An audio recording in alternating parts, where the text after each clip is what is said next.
Dari proses penyidikan yang kita temukan di lapangan bahwa memang di situ terdapat unsur-unsur di ayat 351 ayat 3 PNN yang mengakibatkan meninggalnya seseorang atau hilangnya nyawa seseorang.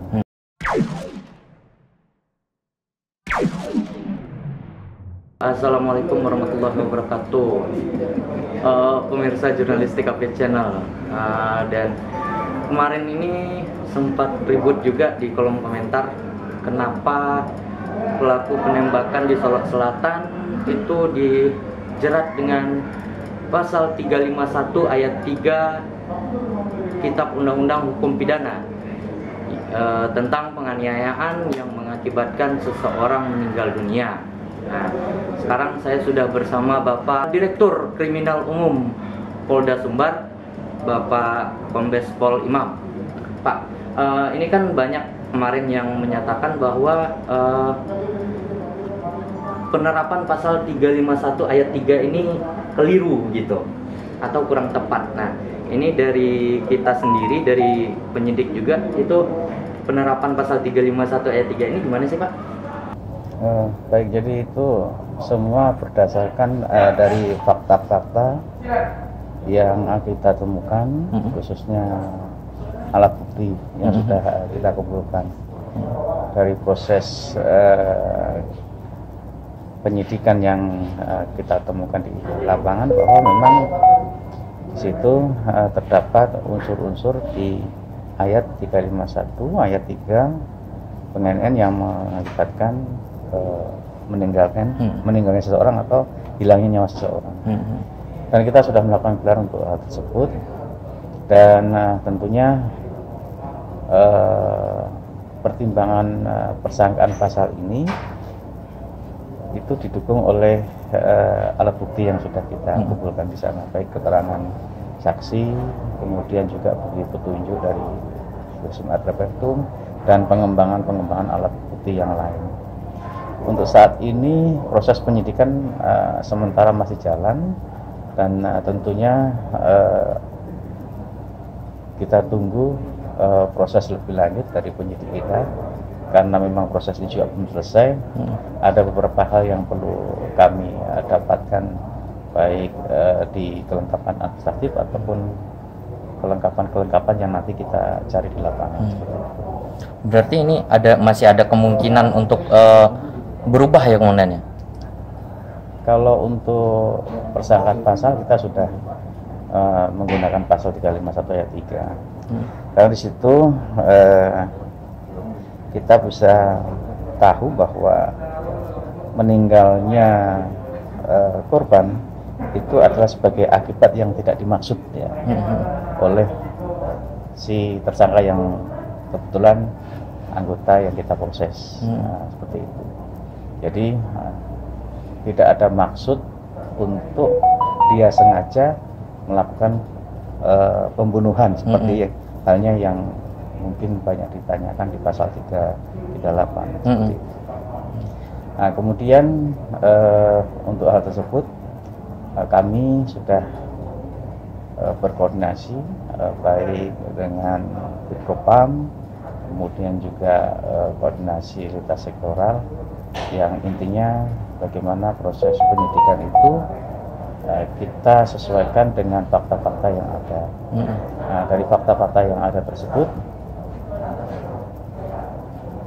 berdasarkan bukti yang kita dapatkan, lebih cenderung ke persangkaan pasal 351 ayat 3. Dan seperti tadi sudah saya sampaikan, proses ini masih sementara berjalan. Proses penyidikan juga sedang berjalan, dan tentunya kita juga memberikan kesempatan kepada si pihak tersangka kaitannya dengan hak-haknya, hak untuk pembelaan, ya, hak untuk didampingi penasihat hukum, dan hak-hak lain termasuk hak untuk menyampaikan pembelaan yang bersangkutan berkaitan dengan posisi pada saat itu. Karena kita tahu bahwa ketika anggota sedang melaksanakan tugas banyak fakta-fakta di lapangan, kendala-kendala.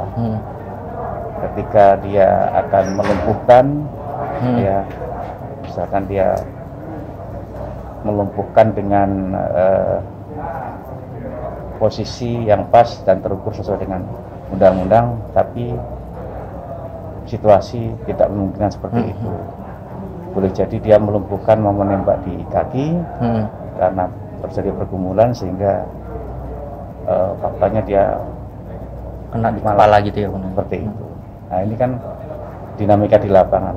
Nah itu mungkin dari pihak si tersangka kita berikan haknya seperti itu untuk pembelaan. Namun pada posisi penyidik, ya posisi penyidik kita tetap berpedoman pada fakta-fakta penyidikan yang kita lakukan, berpedoman pada alat bukti yang kita dapatkan, dan beberapa ringkasan dalam gelar perkara terhadap persangkaan pasal yang dipersangkakan kepada si tersangka.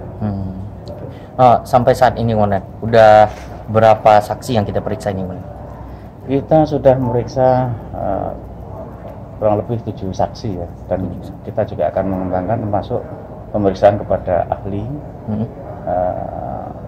berkaitan dengan pemeriksaan visum erectum dan juga pemeriksaan di laboratorium forensik.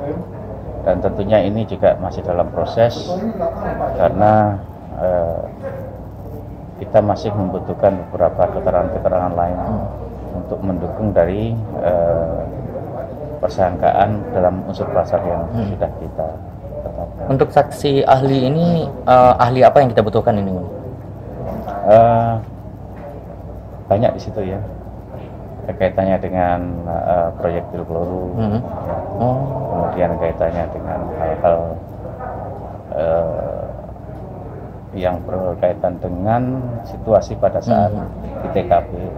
Kemudian berarti kriminolog juga ini, kaitannya dengan kedokteran ataupun pemeriksaan ahli dan lain sebagainya.